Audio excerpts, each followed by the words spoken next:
Watching Norman Bates. This show is like really, really good. Nice day, Phil. So, hi. That's my client laughing in the background. So, I wanted to make this video because I'm officially in after 6 whole months of going back and forth, going to MAPS, taking my ASVAB, getting medical records, all that stuff. I'm officially in. I leave the 24th of June. I'm really excited, and I wanted to tell you guys about like the whole process in between, like what took so long. So I was waiting on medical records, which I've stated before, and then it took them 2 months to approve my medical records. And then on top of that, I found out that I had well, I knew, but I didn't know that I needed records for it, but I have an allergy to penicillin. So I had to go all the way to my primary care from when I was like 15, and I had to get the medical records like when she actually diagnosed me for having an allergy to penicillin. So I did that. So then I finally go to MEPS, and MEPS was cool. It's nothing, probably all the videos you've seen, nothing nothing astray from that, but my eyesight, they did the vision test, and I passed the color portion of it, but the vision portion I didn't pass because my eyes are really, really bad. As you can tell, like my glasses are like really thick. So anyway, so I had to get an eye refract, which means you have to stop your medical process, and I got through my medical process, but I couldn't swear in. So I did. I had to leave and then get an eye refract done like the next day. So I was 171 when I weighed in at my recruiter's office, and my recruiter told me my max weight was 170, but my max weight was 163. I didn't know that. So I couldn't eat or anything. I worked out that night. I didn't drink anything that day. So I get to MEPS, and I'm 166. So I went from 171 to 166, but I still had to be 163. So they were like, oh, okay, you're overweight. We have to tape you. They taped me at 34% body fat, and the max was 36 at the time. But I'll get to that part later. So they said, okay, your max is 36. You're fine. You're in. Blah, blah, blah. But because I had to get an eye refract. Oh, and then when you go to the physical part where it's just you and the doctor and you have on that little paper robe thing, I had wax buildup in my ear. Because my recruiter usually puts, like, tells you to rinse with the side in your ear so that you're fine. But I didn't, so. Oh, sorry. I was just checking to make sure I was still recording. So, I didn't do the peroxide thing, so I had wax built up in my ear, which I usually do get, but I just didn't think to clean my ear out, so I had to get that done. So they sent me to the doctor for the wax and then the eye refract, so I had to do that the following day. Then you had to take the paperwork, and then they had to approve that paperwork, so that took a week.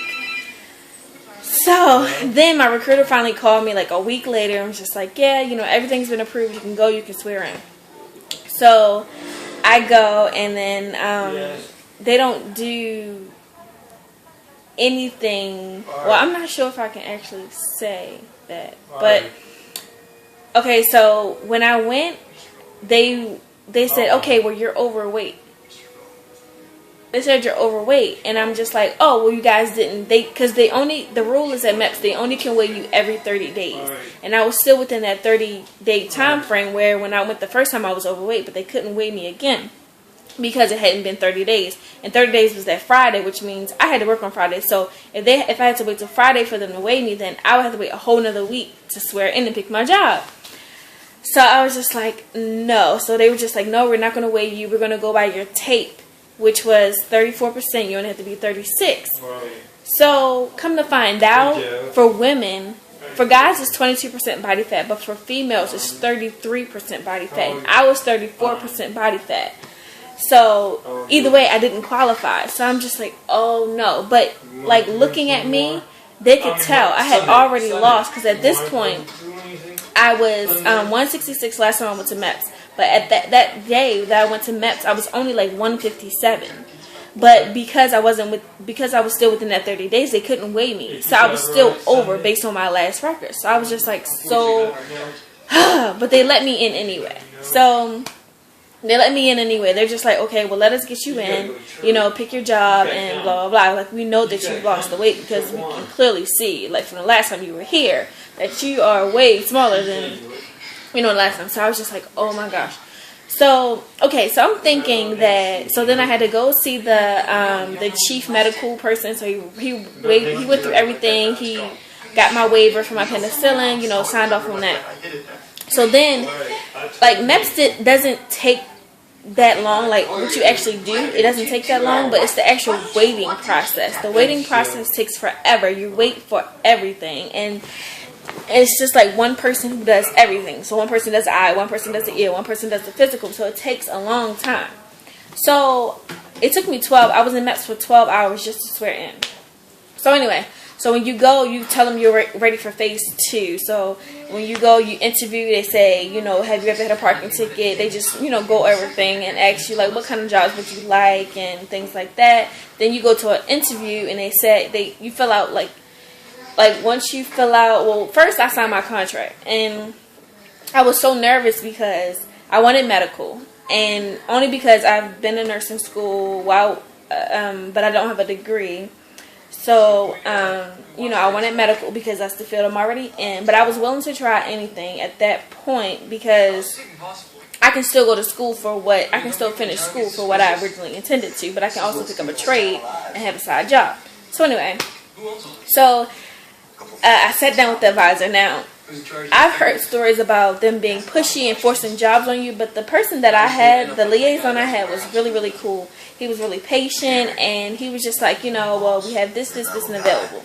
Now, the job process. Now, because my eyes were bad, I didn't get to pick. Well, I wanted either medical, but medical was hardly ever available. It wasn't available at that day. But intelligence, I wanted an intelligence job, like CTR, CTN. I couldn't take the CTI job because CTI you have to take the D lab, and I didn't know anything about it, so I couldn't take the D lab. So they had CTR, CTN. Those are one of the jobs that I wanted. But because my vision was bad, because each job has like specific qualifications, like, oh, your eyes must be between blah, blah, blah, and blah, blah, blah. And I was out of that range, so I didn't qualify for it. So the jobs that I had to choose from was air traffic controller, and like 3 different aviation jobs, like aviation machinist, aviation, something like working on planes. And I didn't want to do an aviation job. Why? I'm not really sure, but at that point, I just didn't want to do an aviation job. And then the other job was engineering. So I wound up picking EM, electrician's mate, which deals with generators, electricity currents, and stuff like that. And he said, like, actually on your ASVAB, you scored highest in mechanics and engineering and things like that. But I was just like, I should have scored high in science because that's what I do. But it's funny how you test. Sometimes you don't know things. You know what I mean? Sometimes you know things that you don't know that you know. So that was pretty cool. So I wound up picking electrician's mate, which training is in Great Lakes. So I'll be in boot camp. Then I'll stay in Great Lakes. And the training is for 14 weeks. So I'll actually be there for 6 months. Yay. But I leave in June, so I won't be there. Well, I'll be there till December, but hopefully I won't get the bulk of the cold. I know it'll be cold, probably starting November. But anyway, I was really excited about that. I was so nervous about it, but I was just like, I know nothing about electricity. Like, I know, but I mean, it's a learning experience. Everything is brand new. Like, you're going to learn, things you've never done. That's the whole point of me doing this, because I need a new experience. I need a new adventure. So, yeah. So, okay. So then after that, you go to this interview process. And the guy, I'm telling you, everybody that I had at MEPS was really, really nice. They were really, really caring. It wasn't nerve-wracking like I thought. So this guy, he sat down and he said, do you have any parking tickets? If something were to happen to you, who would you want to get your money? Who would you want to get your insurance pilot, like $100,000, something like that. So I did that, and then you get fingerprinted. And after that, what do? You swear in. Oh, but it's called phase. It's a phase 2, and I can't because it was such a long process. But I can't really remember which step it was. But you have to get fingerprinted like 5 times, where you see your contract and you put your fingerprint on your contract. Oh yeah. So then we swore in, and I was just so proud. I thought I was gonna cry, but I didn't cry. But I'm just so happy. It's been 6 months. I'm finally in. I'm excited. And like it's a lot of stuff that I have to get taken care of, because basically you have to pack your life away, and I didn't realize like how much stuff that I have to get done before I leave. So at my weight, that's fine. I still have to work on push-ups, sit-ups, running. I know my 11 general orders, and I know my sailor's creed, and I know my rank and recognition, so that's good. But then it's other stuff that I have to worry about, like my loans, my car. I haven't decided what I'm going to do with my car, and I haven't decided as far as like packing my stuff, like should I get a storage or just give it away. Like I haven't thought of any of that stuff, and I'm not sure if anybody has thought of that or what they did. So if they, you know, I can get some ideas. But the whole car thing, you can't have a car in A school, so it's 6 months with my car sitting, put it in storage and let it sit, then have to take it and get made. I don't know, it's a lot. So I'm still thinking on everything that I need to do for that. And that's it. My family and friends are excited. Well, for the most part. Some of them have a lot of questions, but it's been a pretty great experience. I don't have any complaints. Everybody's just been real helpful. It's been a long process, but it's really worth it. So I think I'm pretty much an expert on this whole process, because I've done everything. Like I've been a special case in every sense. I've been overweight. I had medical records. I had allergy, and you have to get waivers for those things. I have tattoos. So like any questions about that process, definitely. Yeah. So that's my whole thing. I couldn't wait to make this video. It's been a long time, but I'm really excited. So I'm just really excited. So if you guys have any questions or comments, you can leave them below, and I'm gonna try to keep doing like more updated videos during this process. But I've just been so busy. But I'm glad to be back, and I'll talk to you guys later. Bye.